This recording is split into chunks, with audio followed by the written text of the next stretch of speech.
औज़ुबिल्लाहिमिनश्शैतानिर्रजीम बिस्मिल्लाहिर्रहमानिर्रहीम अस्सलामु अलैकुम वरहमतुल्लाहि वबरकातुहू। ब्रेकिंग ऑलवेज के साथ मैं हूं फैसल सैयद। उम्मीद करता हूं आप जहां भी होंगे रब ताला की पनाह में आफियत से होंगे। फौजी अदालत में मुकदमात के लिए दो बड़े नाम जो हैं वो मांग लिए गए हैं और इसके साथ इमरान खान पर आर्टिकल 6 लगाने का मुतालिबा, इस्तेकाम पार्टी से बड़ा इस्तीफ़ा, इस पे आज बात करते हैं जी। आपको मालूम है कि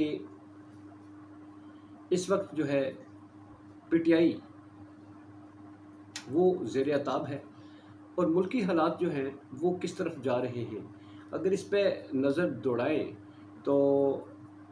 हमें कहीं से भी खैर की खबर नहीं है।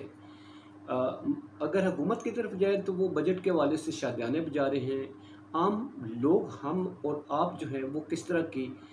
मसाइल से दो चार हैं, ये हम और आप जो है वो इससे ज़्यादा कोई बेहतर नहीं जान सकता। मुल्की वसाइल हैं और मुल्की जो ताकत है उसका तमाम तर मरकज़ जो है वो एक मुखालिफ जमात है इस हकूमत की, उसके लीडर को और उसकी जो बड़ी लीडरशिप है उनको और कारकुनान जो हैं मुतहरक किस्म के, उनको हर तरह से जेलों में डालने का अमल जारी है, उनके ख़ानदान वालों को तंग करने का अमल जारी है और किसी भी तरीके से इस पार्टी को अपनी राह से हटाना जो है वो शायद इसलिए इस गवर्नमेंट का सबसे बड़ा मकसद है और उसके हसूल के लिए ही इनकी तमाम तर इनके वसाइल जो है वो दस्तयाब हैं। अवाम को रिलीफ देने के हवाले से देखा जाए या अवाम के मसाइल से देखा जाए, उनको अगर देखा जाए तो वो उसकी तरफ ना तो आपको कोई प्रेस कॉन्फ्रेंस नज़र आती है, ना आपको कोई अवामी मसला नज़र आता है। जराइम इतने हैं, इतने बढ़ते जा रहे हैं कि आप देखें, अखबार उठा के देख लें, आप इलेक्ट्रॉनिक मीडिया देख लें, हर जगह जो है, कराची अगर उठा के देख लें तो कत्ल, बुत्ताखोरी, लियारी में फिर पर्चियाँ शुरू हो गई हैं, बुत्ता फिर जनाब वो गैज़ो गस्ब डालने लगा है। मगर वहाँ की हुकूमत जो है, वहाँ के अगर वज़ीर और मशीर देखें तो वो सारी प्रेस कॉन्फ्रेंस हर वक्त उठा के उनके असाब पर सवार है, वो है इमरान खान। हर प्रेस कॉन्फ्रेंस अगर देखेंगे तो उसका मौजू है इमरान खान। हर प्रेस कॉन्फ्रेंस देखेंगे तो उसका मौजू है पीटीआई को कुचलने के लिए प्लान। गद्दार है ये जमात और मुल्क दुश्मन जमात। इस पे जनाब मुकदमात चलाए जाएँ, कत्ल और इक़दाम कत्ल जैसे कितने बड़े मुकदमात जो हैं उसका सामना पीटीआई का लीडर कर रहा है। इस लिहाज से पीपल्स पार्टी जो जमहूरी पार्टी कहलाती है, इसका आपके सामने अगर वो रखूँ, मुर्तज़ा हैदर हैं, इनके बहुत बड़े लीडर कहलाते हैं, अपने आप को जमहूरियत पसंद भी कहलाते हैं। मगर उन्होंने प्रेस कॉन्फ्रेंस करते हुए इमरान खान के ख़िलाफ़ जो है वो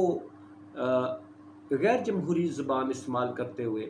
गैर पार्लिमानी अल्फाज इस्तेमाल करते हुए, क्योंकि इस वक्त मकसद है इमरान खान को गाली गलोच करके अपना ये बोने बोने सियासतदान जो है ना, ये चूँकि वो इस वक्त ज़ेर अताब है तो मरे को मारे शामदार, वो क्या कहते होते हैं, ये वो वाला हिसाब जो है इन्होंने शुरू किया हुआ है। वो उन्होंने प्रेस कॉन्फ्रेंस किया और कहा है कि इमरान खान पर आर्टिकल 6 के तहत मुकदमा चलाया जाए,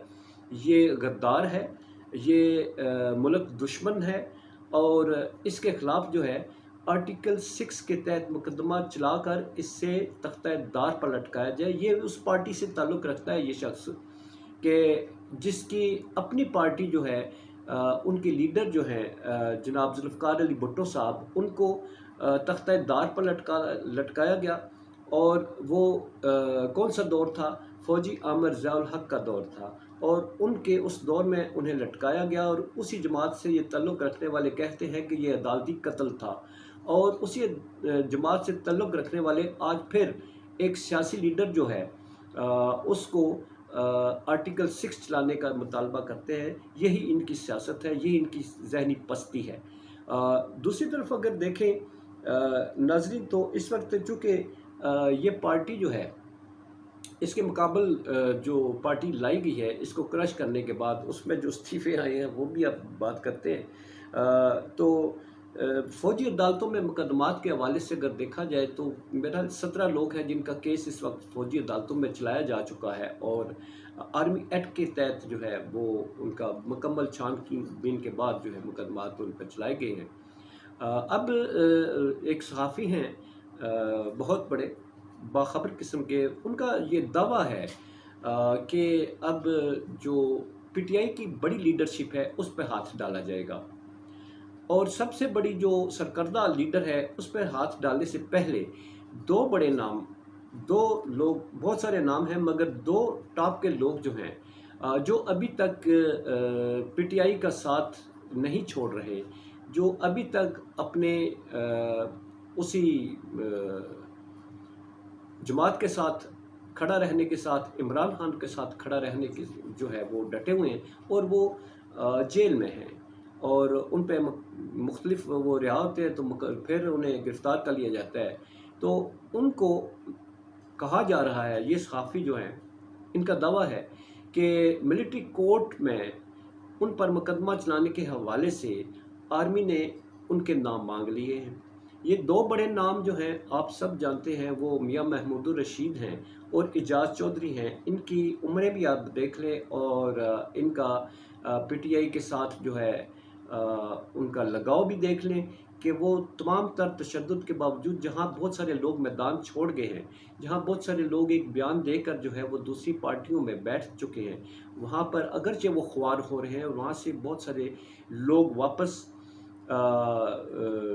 چیئرمین پی ٹی آئی کے ساتھ رابطے میں ہیں، اور وہ ان سے یہ بتا رہے ہیں کہ ہم دباؤ کے تحت اگر چھوڑا ہے ہم نے، مگر ہم اب بھی آپ کے ساتھ ہیں۔ تو یہ دو بڑے نام ملٹری کورٹ میں صحافی جو ہے ان کا دعویٰ ہے جی کہ ان پر مقدمات کے حوالے سے ان کے نام جو ہیں وہ مانگ لیے گئے ہیں، اور رانا ثناءاللہ صاحب آپ کو پہلے بھی معلوم ہے کہ وہ عمران خان کی گرفتاری کا بار بار عندیہ دے رہے ہیں، تو وہ گرفتار کرنے سے پہلے یہ لوگ جو ہیں ان کو گرفتار کر کے ان سے پوچھ گچھ کی جائے گی۔ 9 مئی کے واقعات کے حوالے سے یہ بڑا سیریس ان پہ بھی ایلیگیشنز ہے، اور کہا جاتا ہے کہ یہ عمران خان سے رابطے میں تھے اس دن، اور یہ جلاؤ گراؤ جو بھی ہے، چونکہ مدد تو ڈالنا ہے جی کسی نہ کسی طریقے سے، تو پھر ان پہ انہیں طلب بھی کیا جا رہا ہے۔ یہ تو اب وقت بتائے گا کون کون اس میں شامل ہے۔ اس کے بعد جی جو ایک بڑی پارٹی بنائے گی، بہت بڑی، اس کی تشہیر بھی بہت ہوتی ہے، اس کے ہر طرف جو ہے خیر مقدم بھی ہوتا ہے، وہ اس کے بارے میں مختلف گوئیاں جو ہیں وہی اس کو، اس پارٹی کو جو ہے وہ اس وقت ناکام کر رہی ہیں۔ کچھ کہتے ہیں یہ نواز شریف صاحب کی یہ بغل بچہ پارٹی ہے، اس کو سامنے لایا گیا، اور پھر یہ جو جہانگیر ترین ہے یہ واپس پھر نون لیگ میں شامل ہو جائیں گے۔ یوں نون لیگ جو ہے اور یہ مل کے جو ہے پہلے یہ ووٹ بینک بنائیں گے، مطلب ہے الیکٹیبلز کا ایک مربع بنائیں گے، پھر یہ نون لیگ میں شامل ہو کر یہ اچار جو ہے، متحدہ اچار جو ہے، یہ پھر الیکشن میں حصہ لے گا۔ اس حوالے سے ان کو آج بہت بڑا دھچکا لگا ہے۔ آپ کو معلوم ہے کہ طاہر رنداوا برادران بہت مشہور ہیں جی، اور وہ سب سے پہلے اس جماعت میں شامل ہوئے تھے، اور آج سب سے پہلا بڑا استعفیٰ ان کی طرف سے جناب جہانگیر ترین صاحب کی خدمت اقدس میں پیش کر دیا ہے، اور انہوں نے یہ پارٹی چھوڑنے کا اعلان کر دیا ہے۔ استحکام پاکستان پارٹی، وہ پاکستان کو استحکام دینے سے پہلے خود کتنی مستحکم ہو پاتی ہے، وہ اس کو کتنا مستحکم رکھ سکتی ہے، یہ تو ابھی شروعات ہے، آگے آگے دیکھیے ہوتا ہے کیا، کیونکہ وقت تو فوراً بدلتا جاتا ہے، اس کا تو پتہ ہی نہیں چلتا۔ تو اس لیے ناظرین باخبر رہیے، ارد گرد خیال رکھیے گا، اپنا بہت سارا خیال رکھیے گا۔ پاکستان زندہ باد، اور پاک افواج پائندہ باد۔